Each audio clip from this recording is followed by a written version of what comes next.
નમસ્કાર મિત્રો, સ્વાગત છે તમારું મોટિવેશન ટોક એન્ડ સ્ટોરી ચેનલમાં। આ 5 પક્ષી ઘરમાં આવવાથી તમારું ઘર ધન અને દોલતથી ભરાઈ જશે। જે લોકો ભાગ્યશાળી હોય છે તેના ઘરે જ આવે છે આ 5 પક્ષી।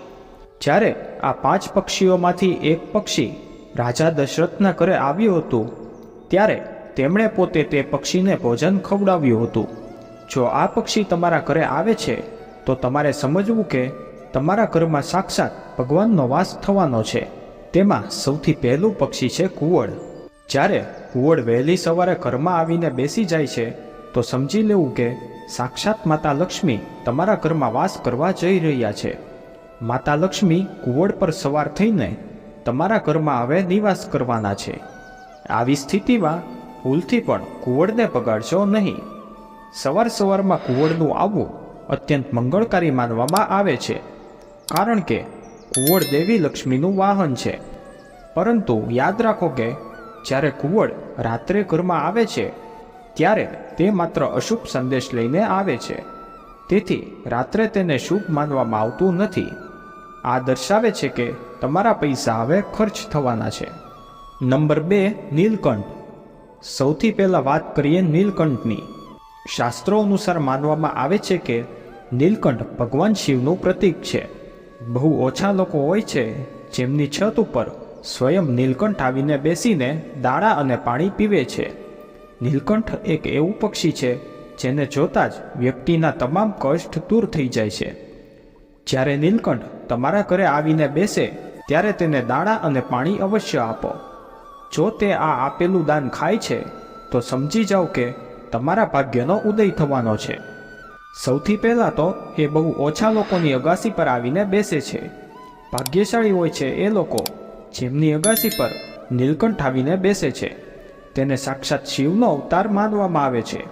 આ પક્ષી તમને જ્યાં દેખાય ત્યારે ભૂલથી પણ તેને મારશો નહીં, નહીંતર ભગવાન શિવના પ્રકોપનો સામનો તમારે કરવો પડશે। ત્યારબાદ નંબર 3 છે ચકલી। શાસ્ત્રો અનુસાર એવું માનવામાં આવે છે કે જે ચકલી હોય છે તે ભગવાન રામના ઘરમાં પણ જોવા મળે છે। શાસ્ત્રોમાં તેનું વર્ણન વિસ્તારથી કરવામાં આવ્યું છે।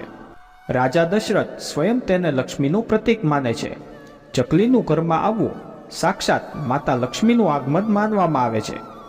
જ્યારે આ પક્ષી તમારા ઘરે આવીને દાણા અને પાણી પીવે છે તો સમજી જાઓ કે તમારા ઘરમાં દેવી લક્ષ્મીનું આગમન થવાનું છે। ઘરમાં આ પક્ષીનો માળો બનાવવો એ ખૂબ જ શુભ માનવામાં આવે છે। તમારા ઉપર ક્યારેય કોઈ સંકટ નહીં આવે। કિસ્મતવાળા હોય છે તે લોકો જેમના ઘરમાં ચકલી આવીને બેસે છે અને માળો બનાવે છે। આવા વ્યક્તિના ભાગ્ય ખુલી જાય છે। ચકલીનો અવાજ સાંભળવો પણ ખૂબ જ શુભ માનવામાં આવે છે। તે વાતાવરણને શુદ્ધ બનાવે છે। ત્યારબાદ આવે છે કાગડો। વેદ અને પુરાણ અનુસાર એવું માનવામાં આવે છે કે જો કોઈ કાગડો આવીને તમારી અગાસી ઉપર બેસીને તમારું ભોજન ખાઈ લે તો તમારી સાથે ક્યારેય કંઈ ખરાબ નહીં થાય। તમારા ઘરમાં ક્યારેય કોઈનું અકાળે મૃત્યુ નહીં થાય। કાગડાને દાણા અને પાણી આપવાથી વ્યક્તિનું અકાળે મૃત્યુ ટળી જાય છે। જો કોઈ વ્યક્તિ કાગડાની સેવા કરે છે તો કાગડો અનંતકાળ સુધી તે વ્યક્તિના ગુણગાન ગાતો રહે છે। જ્યારે કાગડો આવીને તમારી અગાસી ઉપર બેસે તો તેને બગાડશો નહીં, પરંતુ તેને દાણા અને પાણી આપો, કારણ કે કાગડો પૂર્વજોનું પ્રતીક માનવામાં આવે છે। કાગડાની સેવા કરવી એટલે સ્વયં ભગવાન શનિ મહારાજની સેવા કરવી। આ પક્ષીને ખુશ કરવાથી રાહુ અને કેતુ પણ શાંત થઈ જાય છે। વ્યક્તિને શનિદેવ તરફથી આશીર્વાદ મળે છે, કારણ કે તે શનિદેવનું વાહન છે। નંબર 5, કબૂતર। ઘરમાં કબૂતરનું આવવું પણ ખૂબ જ શુભ માનવામાં આવે છે। જે વ્યક્તિના ઘરમાં કબૂતર દાણા અને પાણી પીવે છે તો સમજી જાઓ કે તેના ભાગ્યનો ઉદય થવાનો છે। સાથે સાથે તમારા જીવનમાં કેટલાક ફેરફારો આવવાના છે। ઘરમાં કબૂતરનો માળો બનાવવો ખૂબ જ શુભ માનવામાં આવે છે। જ્યારે આ પક્ષી કોઈના ઘરે આવે છે ત્યારે તે સારા ભાવ સાથે જ આવે છે। નંબર 6, ચીલ અને બાજ। ઘરમાં ચીલ અને બાજનું આવવું પણ શુભ માનવામાં આવે છે। ભાગ્યશાળી હોય છે એ લોકો જેમના ઘરે ચીલ અને બાજ આવીને બેસે છે। જ્યારે તેઓ તમારા ઘરે આવે છે ત્યારે તમારે સમજી લેવું કે તમને ધનની પ્રાપ્તિ થવાની છે. તેમને ભૂલથી પણ બગાડશો નહીં. તેના બદલે તમે તમારી જાતને ભાગ્યશાળી માનો. ઘણા લોકો ચીલ અને બાજને અશુભ માને છે, પરંતુ તેવું બિલકુલ નથી. જ્યારે ચીલ અને બાજ માણસના ઘર પર આવીને બેસે છે ત્યારે તેનું નસીબ સુધરે છે. આ પક્ષીઓ તમારા માટે સારા સમાચાર લઈને આવે છે. તો મિત્રો, હવે એ પક્ષીઓ વિશે વાત કરીએ જે તમારા માટે શુભ નથી અને જ્યારે તેઓ તમારા ઘરે આવે છે ત્યારે વ્યક્તિ કંગાળ થઈ જાય છે. તો ચાલો જાણીએ એ પક્ષીઓ વિશે. નંબર 1, ચામાચીડિયું. એવું માનવામાં આવે છે કે જે ચામાચીડિયું હોય છે તે મનુષ્ય માટે શુભ નથી. આ જ્યારે પણ ઘરમાં આવે છે ત્યારે કોઈને કોઈ મોટું દુર્ભાગ્ય અને નકારાત્મકતાને સાથે લઈને ચાલે છે, અને જ્યાં તેનો વાસ હોય છે ત્યાં સમજી જાઓ કે તે ઘરમાં પ્રેત અને આત્માનો વાસ છે. ચામાચીડિયું વ્યક્તિના 9 ગ્રહોનો નાશ કરે છે. તે તમારા કોઈ પણ શુભ કાર્યને બરબાદ કરી શકે છે. તેનું ઘરમાં આવવું સાક્ષાત મૃત્યુને પ્રાપ્તિ કરવું માનવામાં આવે છે. ચામાચીડિયું જ્યારે ઘરમાં આવે છે ત્યારે અકાળ મૃત્યુ સાથે લઈને જ આવે છે. આ તમારો સર્વનાશ કરવા આવે છે.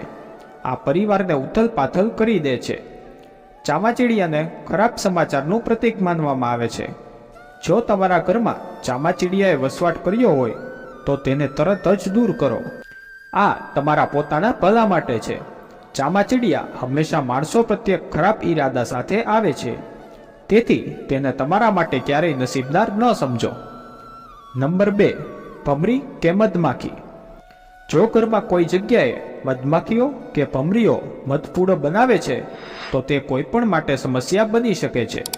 ઘરમાં મધપૂડો હોવાથી દુર્ઘટનાનો ભય પણ રહે છે અને તેને શુભ પણ માનવામાં આવતું નથી. નંબર 3, ટીટોડી. ટીટોડી હોય છે તે પોતાનો માળો જમીન ઉપર બનાવે છે. ખેતરમાં તે પોતાના ઈંડા મૂકે છે અને તેના બાળકોનું પાલન પોષણ કરે છે. ટીટોડી ક્યારેય ભૂલથી પણ માણસના ધાબા પર આવીને બેઠતી નથી, પરંતુ જો અચાનક ટીટોડી તમારા ધાબા પર આવીને બેસી જાય તો સમજવું કે ભૂકંપ આવવાનો છે અથવા તમારી સાથે કંઈક ખરાબ થવાનું છે. ટીટોડી કોઈની અગાસી પર આવીને બેસતી નથી. વૈજ્ઞાનિકો પણ માને છે કે ટીટોડી અગાસી ઉપર આવે એનો મતલબ ભૂકંપ આવવાનો છે.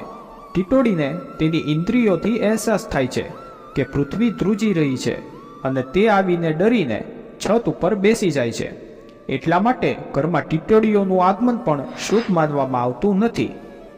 હવે તે પણ જાણી લઈએ કે કયા પ્રાણીઓ અને પક્ષીઓને પાળવા ખૂબ જ શુભ છે. સૌથી પહેલાં ગાયનું પાલન પોષણ કરવું શુભ માનવામાં આવે છે. તેનાથી વ્યક્તિના 9 ગ્રહ શાંત થાય છે અને વ્યક્તિ અનેક જન્મો સુધી પુણ્ય પ્રાપ્ત કરે છે. ઘરમાં પોપટ પણ પાળી શકાય છે. તેને પણ શુભ માનવામાં આવે છે. આવી સ્થિતિમાં તમે કબૂતર પણ પાળી શકો છો. તેને પણ સારું માનવામાં આવે છે. ઘરમાં ચકલી પણ પાળી શકાય છે. બકરી અને ઘોડાને પણ પાળી શકાય છે. ભેંસ વગેરેને પણ પાળી શકાય છે. સફેદ હંસને પાળવો પણ ખૂબ જ શુભ માનવામાં આવે છે. તેનાથી ઘરમાં દેવી લક્ષ્મીનો વાસ થાય છે. ઘરમાં સસલાને પણ પાળી શકાય છે, પરંતુ તેનું સંપૂર્ણ ધ્યાન રાખશો. તેને બિલાડીથી દૂર રાખો. હિન્દુ ધર્મમાં બિલાડીને ઘરમાં પાળવામાં આવતી નથી. બિલાડી હંમેશા તમારા પરિવારનું ખરાબ ઈચ્છે છે. તેને શુભ માનવામાં આવતું નથી. બિલાડી કરતાં તમારા ઘરમાં કૂતરાને પાળવું વધુ શુભ માનવામાં આવે છે. કૂતરાને ખાવાનું ખવડાવવાથી દરેક દોષ ખતમ થઈ જાય છે. કૂતરો નવગ્રહને શાંત કરે છે. તો મિત્રો, જો તમને આ વિડીયો પસંદ આવ્યો હોય તો વિડીયોને લાઈક અને શેર કરી બાજુમાં આપેલા નોટિફિકેશન બેલને જરૂર ઓન કરજો. અને અમારી ચેનલ પહેલીવાર જોઈ રહ્યા હોય તો ચેનલને સબસ્ક્રાઈબ અવશ્ય કરજો.